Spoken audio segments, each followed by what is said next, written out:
Kung handa tayong buksan ang ating loob sa liwanag ng Diyos, kahit gaano pa ito karumi, makakamtan natin ang tunay na pagbabago.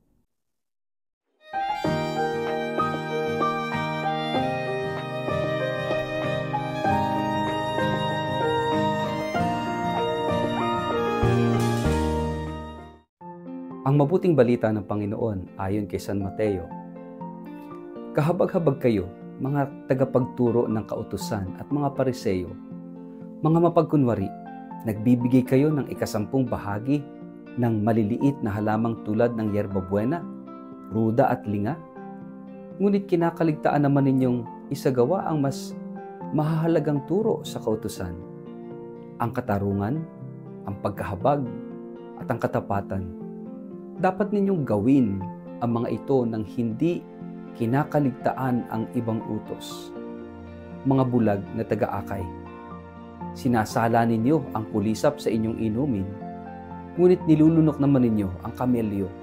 Kahabag-habag kayo, mga tagapagturo ng kautusan at mga Pariseo, mga mapagkunwari. Nililinis ninyo ang labas ng tasa at pinggan, ngunit ang mga iyon ay puno ng kasakiman at pagiging makasarili. Bulag na Pariseo, linisin mo muna ang nasa loob ng tasa at pinggan at magiging malinis din ang labas nito. Ang mabuting balita ng Panginoon. Word of the day, hear what God has to say.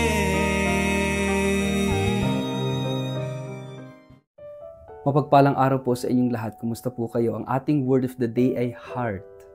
Sa ating ebanghelyo ngayon mula kay San Mateo, maririnig natin ang isa na namang masidhing panawagan ni Jesus laban sa mga Pariseo at Iskriba.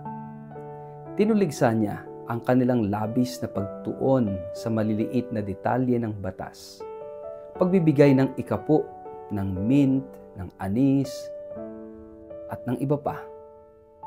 Ngunit pinababayaan ang mas mabibigat na aspeto ng kautusan, yung katarungan, yung awa, yung katapatan. At dito natin pipiliin ang isang salitang magiging gabay ng ating pagninilay ngayon: loob. Sa kulturang Pilipino, ang salitang loob ay may malalim at maraming kahulugan. Hindi lang ito tumutukoy sa interior o inside, kundi sa mismong kalooban, ang puso, ang budhi, ang intensyon at ang tunay na pagkatao. At sa kontekstong ito, sa ating pananampalataya, ito ang mahalaga kay Jesus: ang katotohanan ng loob o ng kalooban. Tinatawag ni Jesus ang mga Pariseo na mga bulag na taga-akay sapagkat habang abala sila sa panglabas na pagsunod sa batas, bulag sila sa pangloob na kabulukan ng kanilang kalooban. Naguhugas sila ng labas ng tasa, ngunit marumi ang loob. Sa panahong iyon, ito ay isang malakas na imahe dahil sa kanilang panlabas na kaayusan at relihiyosong anyo. Inaakala ng mga tao na sila'y banal. Ngunit sa mata ng Diyos, ang tunay na kabanalan ay hindi lang panlabas. Ito'y nagmumula sa kalooban. Sa ating panahon, maraming anyo ang pagiging tulad ng Pariseo. Maaaring aktibo tayo sa simbahan, palasimba, marunong sa dasal, pero kung ang ating puso ay puno ng galit, ng inggit, ng kayabangan, at paninirang puri sa kapwa, hindi tayo naiiba sa kanila. Ang ating mga panlabas na gawain ay dapat sumasalamin sa katotohanan ng ating loob. Kung hindi ito'y nagiging pagpapanggap lamang, Ebanghelyo ay tila isang salamin. Hinihikayat tayo ni Jesus na tumingin hindi sa mukha ng iba kundi sa sarili. Ang tanong ay, kumusta ang loob ko? Tapat pa ba ako sa aking sinasabi at ginagawa? Ang aking pananampalataya ba ay may laman o anyo lang? Ako ba'y nagbibigay ng awa at katarungan o abala lamang sa mga maliliit na bagay upang takpan ang mga malalaking kakulangan sa loob ko? Minsan pinipili nating ayusin ang panlabas, ang itsura, ang reputasyon, yung pananamit, yung ating social media presence. Ngunit Hindi natin hinaharap ang masalimuot, madilim, o sugatang bahagi ng ating kalooban. Tinatakpan natin ang ating galit sa pagiging mabait, ang ating insecurity sa pagiging palaban, ang ating guilt sa pagiging masyadong aktibo. Ngunit ang Diyos ay hindi humahanga sa ating panlabas na katayuan at kaayusan. Siya ay tumitingin sa puso, sa kalooban. At sa Kanya, hindi sapat ang pag-ayos sa panlabas na tasa, kundi ang loob ay nananatiling marumi.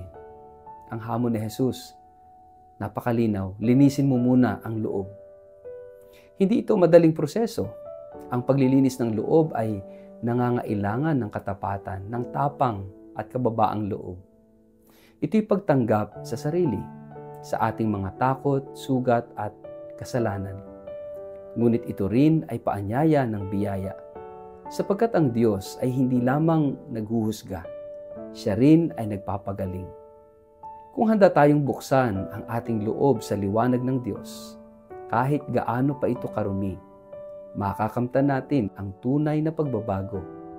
Hindi ito galing sa panlabas na pagsisikap, kundi sa biyayang pumapasok at nagpapalinis sa ating kalooban. Hindi sapat yung pagiging mabait sa panlabas. Hindi sapat yung pagdalo sa misa kung hindi natin dinadala ang aral nito sa ating kalooban. Hindi sapat ang pag-aabuloy kung hindi tayo marunong magpatawad. Ang Kristyanismo ay hindi performance. Ito'y paglalakbay sa pagiging totoo sa kalooban. Kung tunay tayong nagnanais ng pagkakaisa, ng kapayapaan, ng pag-ibig, ito'y dapat magsimula sa ating kalooban, sa puso natin, sa budhi, sa intensyon, at mula doon, saka ito magbubunga sa gawa, sa salita at sa ugnayan sa ating kapwa.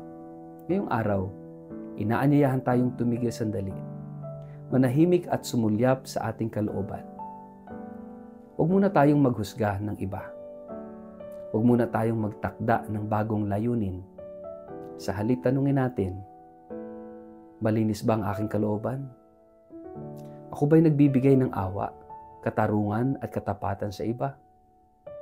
Ang aking mga panlabas na gawi ay sumasalamin ba sa aking panloob na katotohanan? Sa ngalan ng Ama at ng Anak at ng Espiritu Santo. Amen. Panginoon, Ikaw na tumitingin sa puso ng tao, linisin mo ang aming kalooban. Ubarin mo ang aming mga maskara at pagalingin mo ang aming mga sugat. Turuan mo kaming maging totoo sa aming sarili, sa aming kapwa at sa iyo. Gawin mo kaming sisidlang hindi lang maganda sa labas, kundi daluyan ng iyong pag-ibig at katotohanan mula sa loob. Amen. Palaan kayo't ingatan makapangyarihang Diyos, Ama, Anak at Espiritu Santo. Amen.